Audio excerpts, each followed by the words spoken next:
Otherwise, we'll skip it now.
Okay, so that was introduction of our organization, Creative Writing Modern Age. Good evening, everyone. I welcome you to the season three and episode three of our poetry reading session. And today we have a very special guest, Mrs. Monjoyee Sharma. Ma'am, I welcome you to this platform, and we are really eagerly waiting to listen to you, to your beautiful poems. Before that, I would like to present a beautiful biography of our dearest guest. Mrs. Monjoy Sharma Padgiri is an educator, Doordarshan newsreader, Akashvani announcer and broadcast assistant, poet and program anchor from Guwahati, Assam. She has an experience of over 2 decades in the field of education as an English faculty and also as a dedicated announcer and newsreader in Parasar Bharati. She had a flair for writing poems and short stories which were published during her college days in magazines and special edition of local newspapers. In 2002, her book of poems In Pursuit was published. Besides, her poems are uploaded in various literary groups or web magazines by online platforms. She has won many awards for her versatility and literary skills. In 2002, she won the first prize in the poetry competition Azadi Ka Amrit Mahotsav out of many participating states, which was organized by Distinguished Youth Hostels Associations of India, Delhi. She has also won prizes in theme-based competitions organized by Creative Writing Modern Age, Mumbai. She had she had uh, She had compared many seminars, workshops, and government events. She has been associated with various online literary groups and has conducted many webinars on IDYM and creative writing modern age as speaker or moderator. That was the beautiful brief of our dearest guest. With that, we are going to start our program. Ma'am, heartily welcome you today, and we would like to move on to the first poem of yours. Thank you, dear Mehjabeen, for your kind words, for your kind introduction. And greetings to all the esteemed viewers who are watching this session on poetry reading organized by Creative Writing Modern Age. I express my heartfelt gratitude to the founder of CWME, Mrs. Rachna Chakraborty Ma'am, the moderator, Mehjabeen Chaudhary, and the entire team for inviting me to this platform. Well, I feel this is a wonderful initiative taken by Creative Writing Modern Age, where an opportunity to connect with a global audience is given through the medium of poetry, which has captivated people for centuries, either for its emotional depth, multiple interpretations, connection to human experiences and social issues, creativity, precision, and melody. Well, my bonding with poetry started from a very young age, where the simple beauties of nature mesmerized me, and I just wanted to stay in its abode. Well, the first poem that I'll be reciting now is Solitude Charms, which was published in 1995 in Reader's Choice magazine. So, this is the magazine. I'll recite the poem. Its solitude charms. The wintry dawn awakens up by the warmth of the glittering globe, snugly slithering through the foliage, bringing life to the fore. Soon, the tranquility is demolished, the environment filled with vocal blend, with the twittering of the flamboyant birds, the crescendo of music transcends. In sportive jazz, the fragrant breeze simpers as it embraces me. Enamored am I in elation, the cascade of memories flee. All knows like the ever receding horizon in this sensuous land of limitless greenery. Here envisaged I the charms of solitude in the fancies of my ceaseless reverie. So that was the poem, Mehjabeen. That was really beautiful, ma'am. Ma'am, we actually found a taste of music in the poem you just recited. And somehow I know that you relate your poems to music. So, would you like to describe this poem on how you use the word music in the poem? And I can you just repeat a sentence for me, ma'am? I really like that sentence which you said. You talked about like the solitude. Uh, can you repeat that line once again, ma'am? Okay, so you want me to repeat that line? Yes, ma'am. Almost like the ever receding horizon in the sensuous land of limitless greenery, here envisaged I the charms of solitude in the fancies of my ceaseless reverie. Well, Ma'am, can you this is a very, describe that? Ma'am, can you yeah, sure. describe that line? Yes, okay. Yes. So, these are the simple delights of nature. You find the charms of solitude in this way when you can connect with nature. And this simple poem, it often comes to my mind whenever I visit any hill station. The dawn awakens lazily, feeling the warmth of the feeble sun rays, endowing a pleasant environment with the sights and sounds of nature, beckoning you to feel the charms of solitude. And you feel rejuvenated. So, in moments of self introspection, we can find out who we are and then what we can do to make our life beautiful. So, in fact, this poem, though it was written years back in my college days, I relate with this poem very easily because I find happiness there relating with the simple delights of nature. And it's only in these moments of solitude when you can find the inner you. You can delve inside you and you can find out your hidden potentialities. So that is also, self love. If we love ourselves, we can love others and we can spread that positivity around. Yes, ma'am, definitely, ma'am. It seems like you're a nature lover. Your Yeah. poems are so connected to nature. It seems. Yes. So, Ma'am, still, I would like to ask you this question. I think I already got the answer, but I still want to know what fascinates you the most when you write poems. okay. Poetry, it has a universal appeal as it connects with the reader through emotions and human experiences of love, loss, joy, and sorrow. And the use of imagery, metaphor, alliteration, symbolism, or other poetic devices often enhances the beauty of the poem. And that, it really fascinates me to keep on writing because there are layers and layers of meaning that you find hidden in the poem. It depends on your perception. So, topics of poetry, whether a poet portrays nature but relates it with human issues, it fascinates me the most. And then, when you talk about this, we can come across the poems of the very famous American nature poet Robert Frost. And when you talk about Robert Frost, we have to take this name of this poem, Stopping by the Woods on a Snowy Evening. So, there, when the last lines it tells us the woods are lovely, dark, and deep, but I have promises to keep and miles to go before I sleep, and miles to go before I sleep. So, here, exactly that is, no, we all have goals and responsibilities to perform. This is our journey and we should make the best use of it.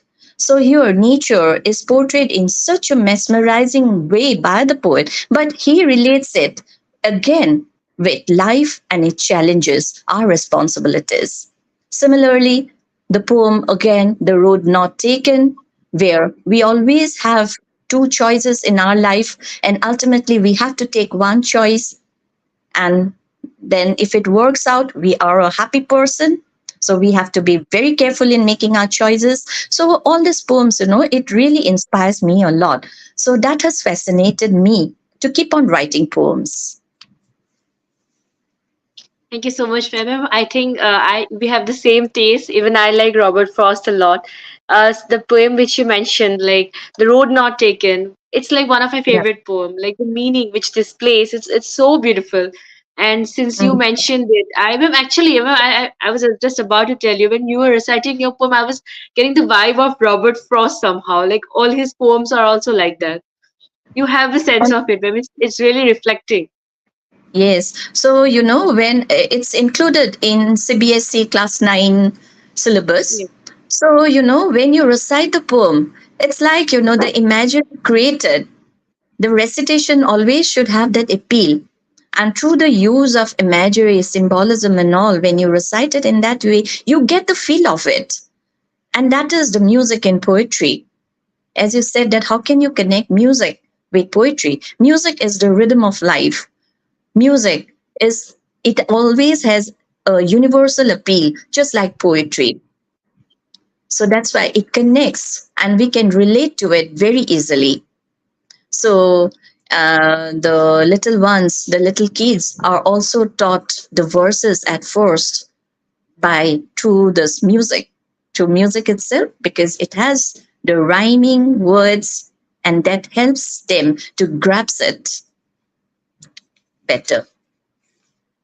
Yes, ma'am, definitely. I am myself, I'm just a class 12 pass. Like, I have just recently my class 12 boards are released. So I just know like Robert Frost. So these poems are actually very close to me because when we just said class, it's included in class 9. Robert Frost in class 12 also we got it, his poems. And it's Mm. really heartwarming that you are also one of his readers and you're such a great poet, ma'am. Your poems are really beautiful. As far I have read till now, some of your poems, it's really beautiful, ma'am. Ma'am, now we would like to move on to your next poem. I'm eagerly waiting to hear another beautiful poem from you. Okay, so it's a little different one. So I had talked about nature, and now I think I'll be reciting one from my book. This is a collection of poems in pursuit. So here I just thought of reciting this poem because it talks about some social issues and also a challenge to Cupid and death. So this is Cupid. Hope you know about Cupid, the god of love. Okay, so this is the poem to Cupid. The soothing night, as Zephyr endowed, made us steel glasses, soft whispers flowed. Cupid, thou hadst feared to compete, knowing that mortals will not praise thee. Conspiring with ruthless death, thou snatched me. So many things were left unspoken as I saw her cry, lying on my cold breast, trying my breath to revive.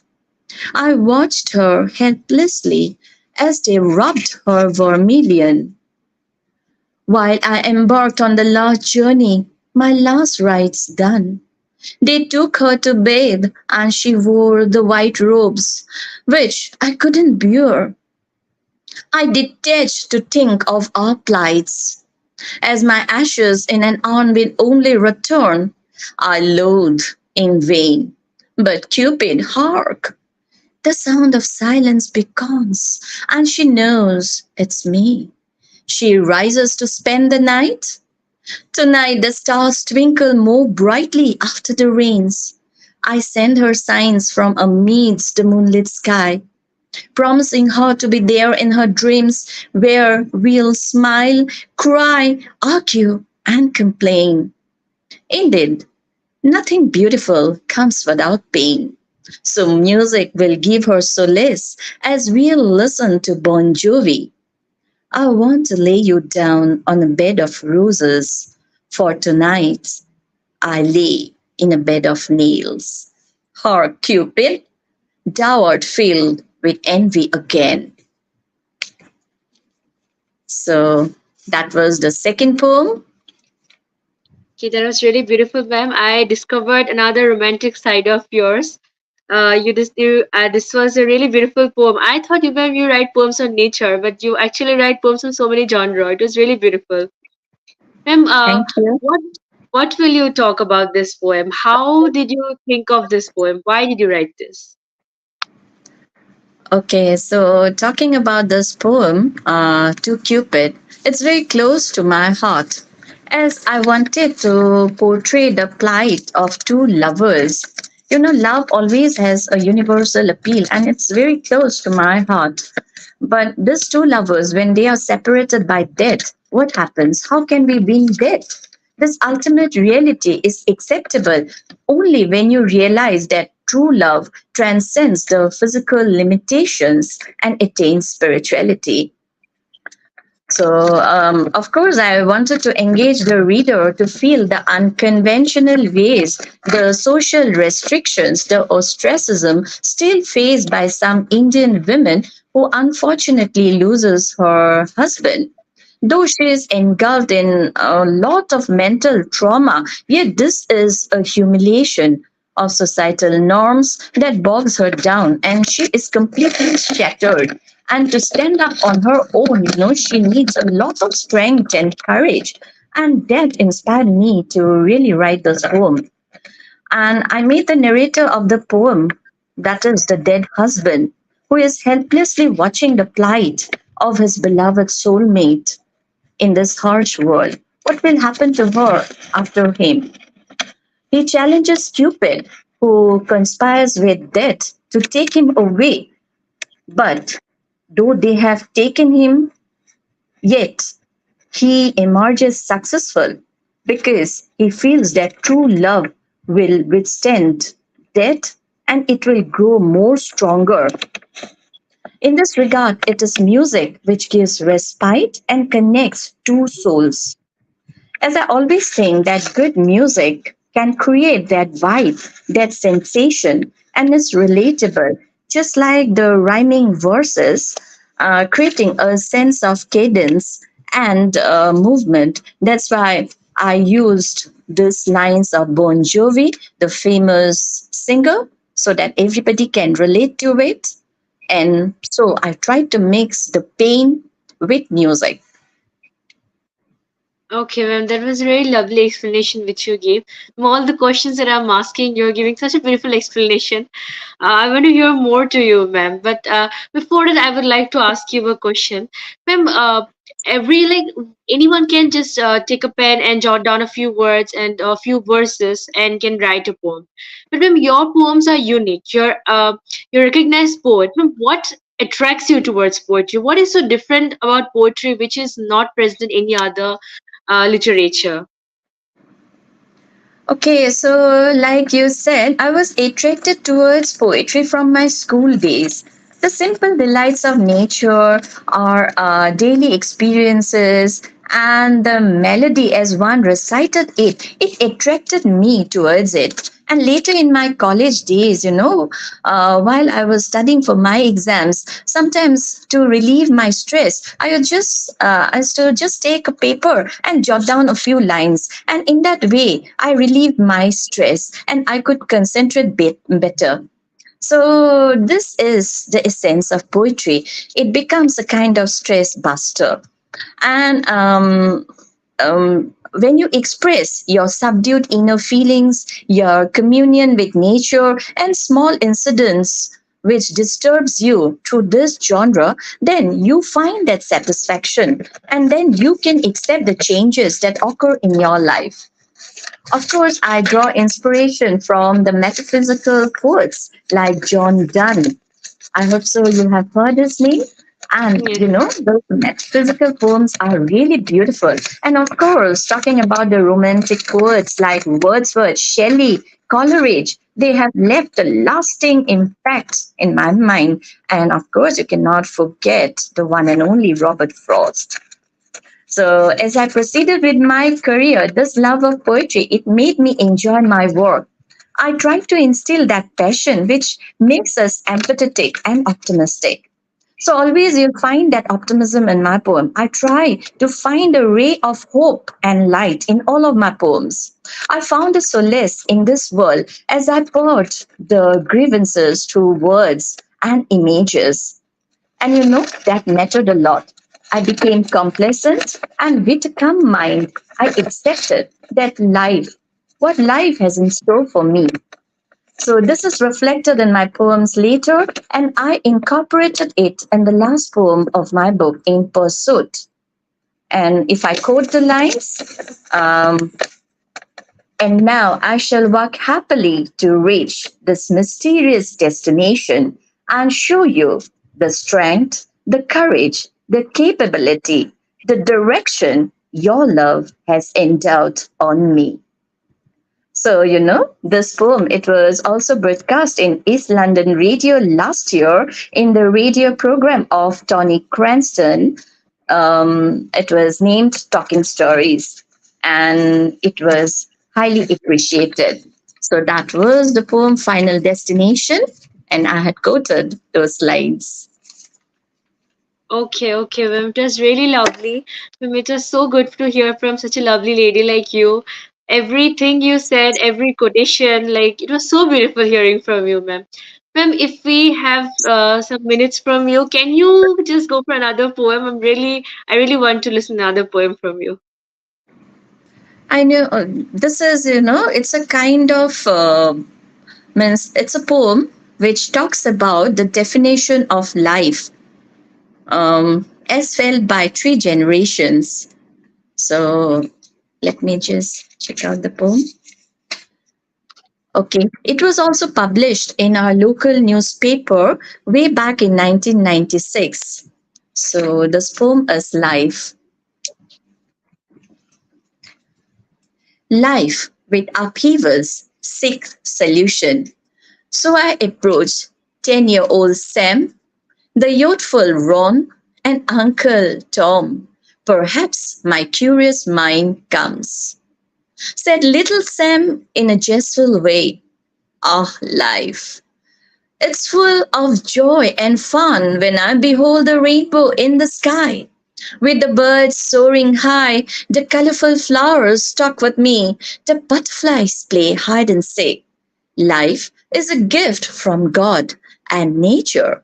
I shall preserve it with utmost care. Then added Ron in a merry voice, life is a fountain of fresh water. Quench your thirst when your heart desires. The ripples of passion keep bubbling.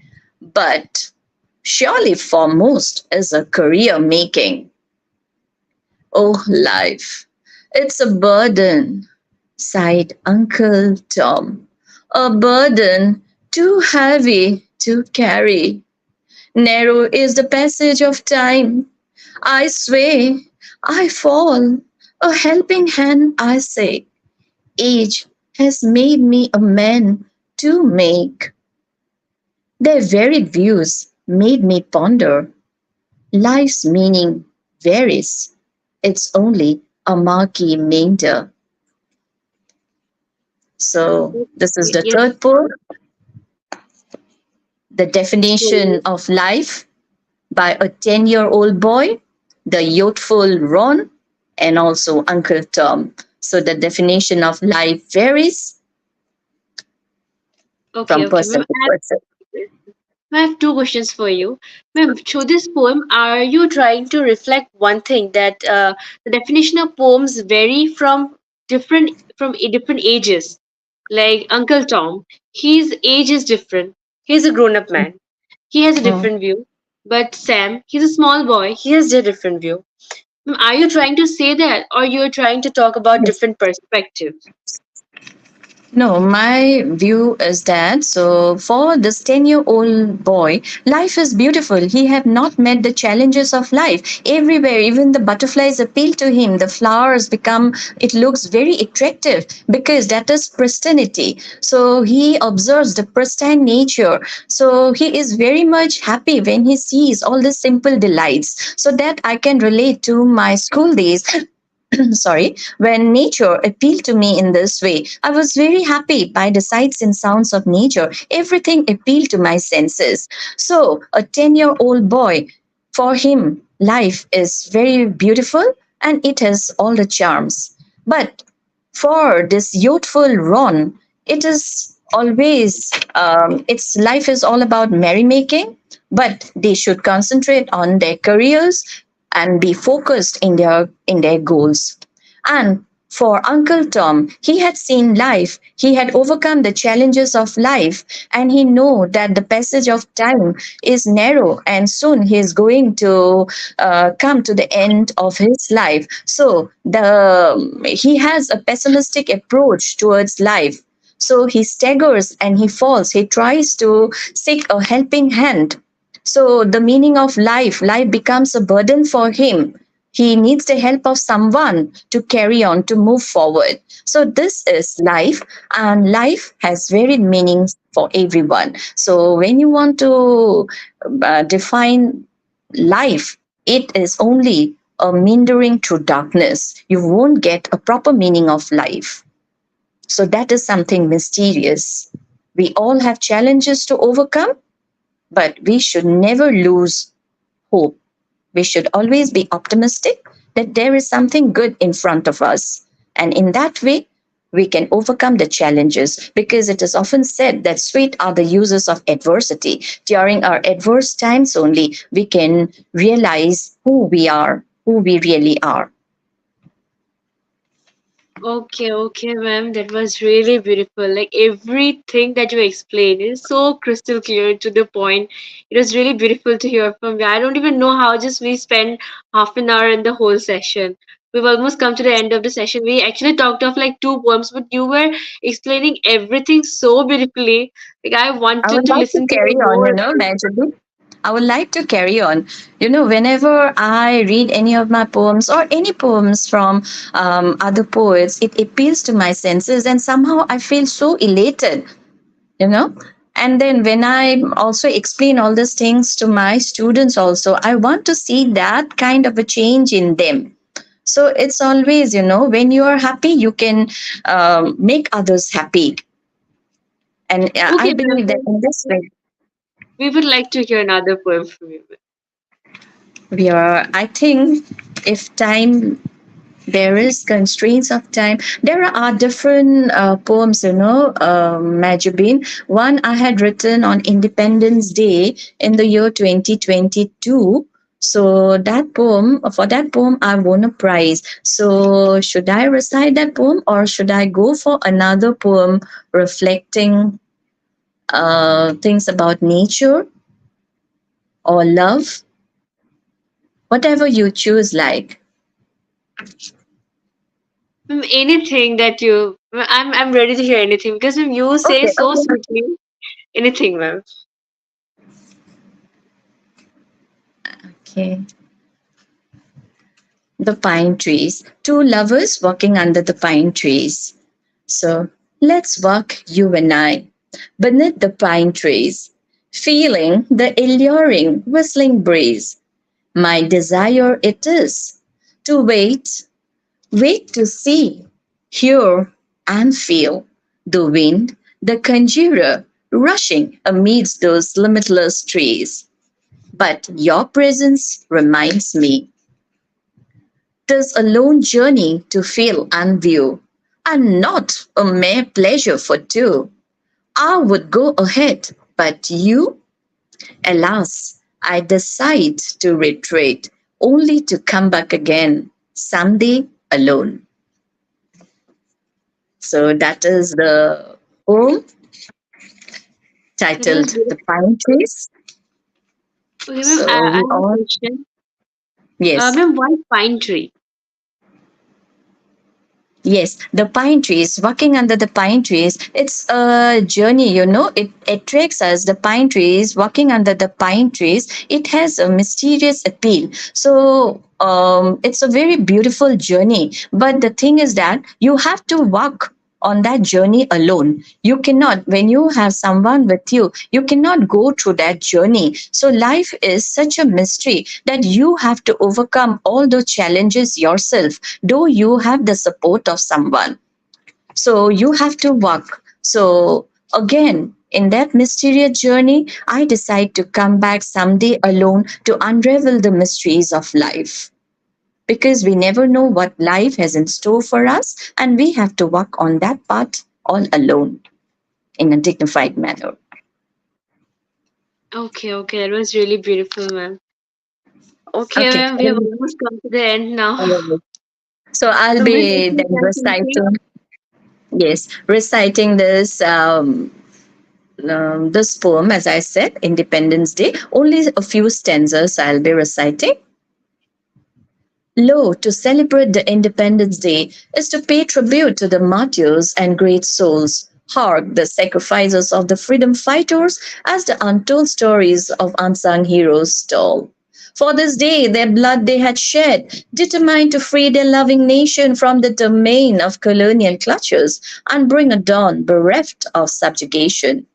Now our motherland flies to diverse lands like a free bird out of the buzz of captivity, singing out loud with pride as the wind beckons, playing with morn's sunrise amidst the vast canopy.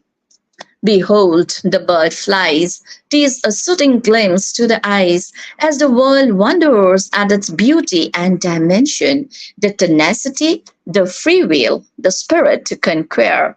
Then it snaps its tail, soaring towards the horizon.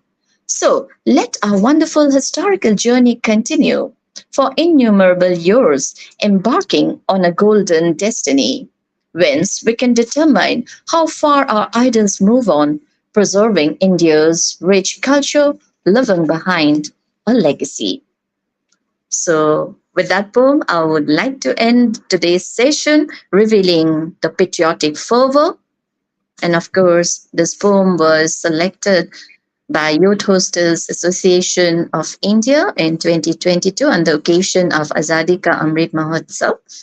And out of 16 participating states, I had won this award.